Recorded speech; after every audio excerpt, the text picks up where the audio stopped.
Hello, welcome back to my channel. On my last tutorial, I explained about text command. In this tutorial, I am going to tell you about sketch point. Sketch point are usually used for reference in pattern or for the location of the center point of the whole wizard feature. Sketch point can also be used in limited cases of lofting to a point or using a point as a constraint sketch in a fill feature. Now you can find the sketch point in a sketch command manager here. Select it. You can simply create sketch point by clicking on 2D space wherever you want.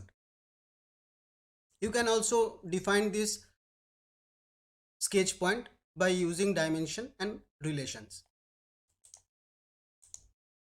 You can use dimension and relation to define it. Select this point and make it vertical. So you can see now your sketch point is fully defined.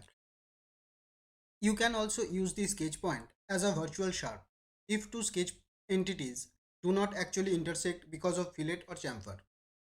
If I draw a triangle here,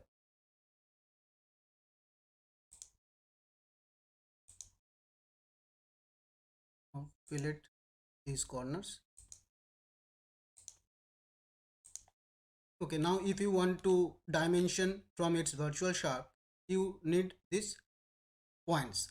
So you can create those points by using point command. You have to select these two intersecting lines by pressing Ctrl for multiple selection, then select point.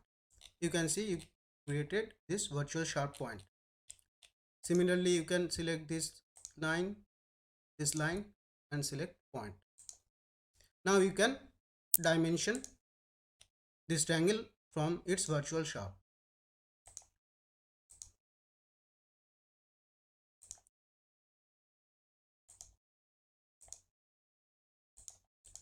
So you can see this command is useful for drawing template also. You can use it in your drawing also.